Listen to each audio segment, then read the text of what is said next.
and gentlemen, welcome to Azeroth Daily for the 28th of December 2010. My name is TotalBiscuit, bringing you your daily dose of WoW news and comment. In the headlines today, the latest round of hotfixes is out for you to peruse and dig through. The highlights for me have got to be that graveyard rats are no longer considered critters and do not give credit towards Critter Kill Squad. Oh no, this is a disaster. Oh wait, never mind. It's all good. And also Vash'jir no longer has any archaeology sites because it was horrible, apparently, to navigate around and do that. So I am very thankful, even though I have not even bothered to go into Vash'jir yet, that I won't have to endure that if I even bother to level up archaeology, which is looking increasingly unlikely at the moment.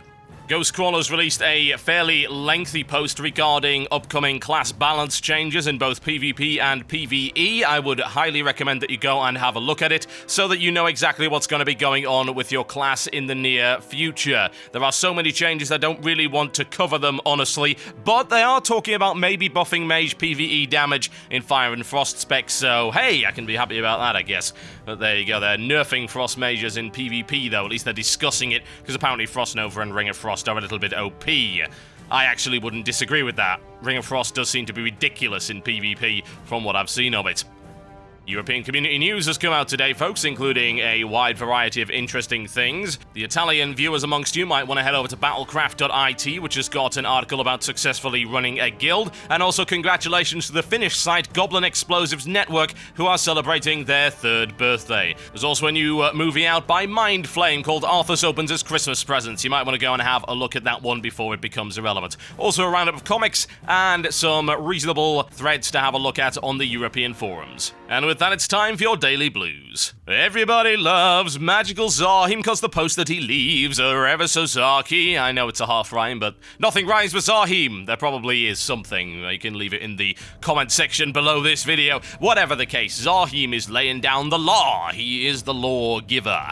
No question about that, as Robert attempts to start a little financial revolution. Yeah, I'm thinking that's going to succeed because, you know, PC gaming boycotts are known to be extremely successful. Oh. Well, Zahim comes out with what I would classify as a truth bomb and admits what a lot of us already knew in the first place. This is coming from our blue folks, so it is now established fact as far as I'm concerned. Players were conditioned at the end of Wrath of the Lich King to mow through heroics at lightning speed. Not only were they too easy to begin with, by the time the Dungeon Finder came out, players greatly outgeared the majority of these dungeons. Yes, indeed, folks, confirmed there by Blizzard. Heroics at the start of Wrath were too easy to begin with. There you go. See, I've been saying this for ages, and now Blue's finally confirmed it. It's a great set of posts by Zahim. I appreciate the candor. I appreciate the honesty. Do you guys? I certainly hope so, because that's what I want to see out of our community managers. Thank you very much. The truth hurts, ladies and gentlemen, but at the end of the day, life isn't painless. Deal with it. .jpg. Zahim also pointing out here that by starting the thread with a conspiracy theory, i.e. that all of the Blues and Blizzard employees play Frost mages, you're probably not going to elicit any kind of real constructive discussion. Please, for God's sake, can we stop treating Blizzard like a bunch of 13-year-olds that only want to buff the class that they personally play? They are grown-ups, they are above such petty concerns. Just because you aren't doesn't mean that you can project that onto other people. Thank you once again to Zahim for his honesty and candor. And with that, it's time for the Daily Grind. In yesterday's grind, I showed you a follow-up to Welcome to the Machine. Here is another one that you can find inside the Azure Load mine in Hillsbrad, and it's Dumbass. He is also stuck. He's managed to get himself webbed. Actually, come to think of it, I don't really want to rescue this guy. I think we're just going to leave him here. And with that, it's time for your weekly feature, Raid or Die. The balance of power has shifted, ladies and gentlemen, as it tends to do on a week-to-week basis. A method of EU Xavius is back on top after defeating Antramades in heroic mode. That's their world first. And the Russian guild, whose name I can't pronounce, followed that kill shortly afterwards. They are currently the only 2 guilds to have killed 6 heroic bosses. Paragon, Insidious, Stars, that other Russian guild, and Vodka are now also all working on Antramades and have 5 heroic bosses down each. It would appear that Blackwing Descent is the focus at the moment, with Valiona and Thoralion having been left completely untouched in heroic mode by any guild, and Alakir, of course, being avoided like the plague. Avengers Inc. continue their reign as the top German guild, currently sitting at number 9 in the world rankings, and there's a new Taiwanese guild on the scene from Silverwing Hold, who have entered the charts at number 14, having defeated Omnitron Defense System, oddly enough Cimarron, and Harvest Wormbreaker. Now, considering that Maloriak and Entramides have now been beaten, I'd say it's not going to be all that long before that guild is able to equalize and enter the top 10, where they join their fellow Taiwanese raiders Stars, who are sitting comfortably at number 5 in the world rankings. There are now 89 guilds who have killed the heroic boss, and Harvest Wormbreaker is proving to be the whipping boy, followed by Conclave of Wind, with 26 guilds downing them. The current top 20 rankings consist of the following: 10 EU guilds, 4 US guilds, 3 Taiwanese guilds, 2 Russian guilds, and a guild from South Korea. The top realm rankings have also shifted, with the top 2 realms in the world now being both Russian, with multiple guilds having killed heroic bosses on these realms. And with that, it's time for the mailbox. This one comes in from Oscar, who says, "Hi TB, big fan of the show. I'm a Wrath baby, but since I've been following you for the past 8 months, I tried not to suck so much, and I'm doing fine so far in Cataclysm Heroics, of course, with guildies. Anyway, my problem is now that I'm out of keys. I use 1 to 6, Tab, R, and F for my different abilities, but now with new abilities and some never used, yes, my CC.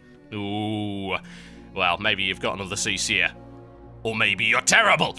Anyway, I'm having trouble popping them all. I have about 5 abilities I constantly have to click via the interface, which is really annoying and sometimes devastating. I have 2 extra buttons on my mouse, but I only use them for auto run and jumping. Do you have any advice for my problem? What keys do you use?" Well, fact of the matter is, the key bindings are an entirely personal preference. It's what you're comfortable using and what you can get used to using, as opposed to what you should be using. You know, there's some other keys you could use, like, say, S. For instance, there should never be a situation where you are backpedaling, and yes, I know, I did it for years. And I finally unbound my S key. Backpedaling is, while not devastating, a very inefficient way to do things. It's best just to run at an angle. I don't really know about using a mouse button for jump, though. I mean, the spacebar works perfectly fine for that. There are not all that many situations where you really need to jump.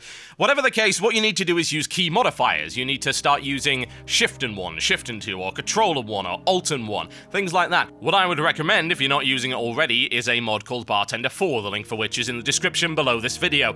Amongst other things, what this allows you to do is very easily and quickly rebind your keys. So, for instance, like so, you just go into the menu by typing /BT. There you go, up it goes. Click key bindings. Now hover over the keys that you want to change, the abilities that you want to change, hold down the buttons you want to use, and bingo, hey presto, done.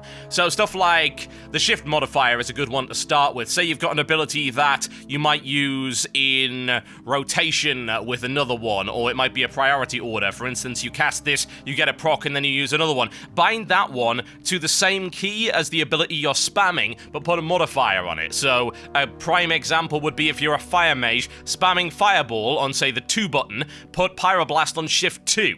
So when you get your proc for Hot Streak, you just hit the Shift key, and you can go straight into it, no problem at all. And you're minimizing the number of keys you actually have to use to get all of your abilities onto it. There is a great quote that I came across, though, which is, and I don't know how true this is, but I find it funny anyway, "WoW is the only game I know which has more abilities than you could realistically bind to usable keys, yet still requires no skill to play." Yeah, I think you can see the point there, as hyperbolic as it happens to be. This one comes in from Josh, who says, "I have to say I hate running the new heroic dungeons, not because they're too difficult, but because most people will not listen to the plans we have in order to beat the dungeon. As an example, my first heroic was SFK. I am unable to remember the boss's name, the one that has the cone shield. That's Springvale, as I recall. Anyway, the tank couldn't understand why he was dying all the time, because moving out of the Death and Decay and moving from the cone apparently is too hard. We told him to move, stop standing in the AoE, etc. He eventually dropped group and we got a new tank and beat the boss. This new tank also said he hadn't tanked since level 20, but by listening to a quick rundown of what was wrong, he knew all he needed to know. Is this just a case of Wrath syndrome, or are some people truly not going to want to listen to others? It comes down to this: they're going to have to eventually. This is Wrath Syndrome. This is the final vestiges of Wrath Syndrome being burned out of the systems of people, and it's not going to be easy. It's like a detox. Oh, indeed, it's like a hangover after Wrath. You've just had Wrath for 2 years, and then suddenly you're massively hungover.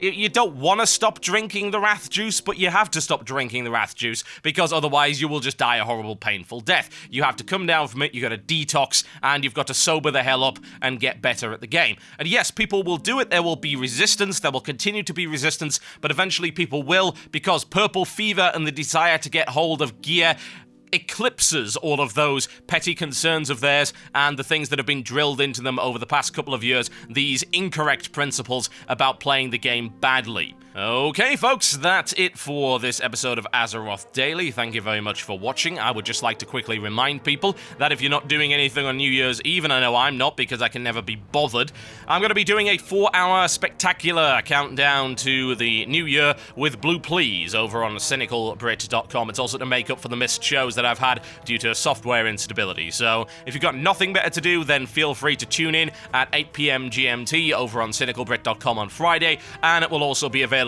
as a podcast to download after the fact. Thanks a lot, guys, and I'll see you next time.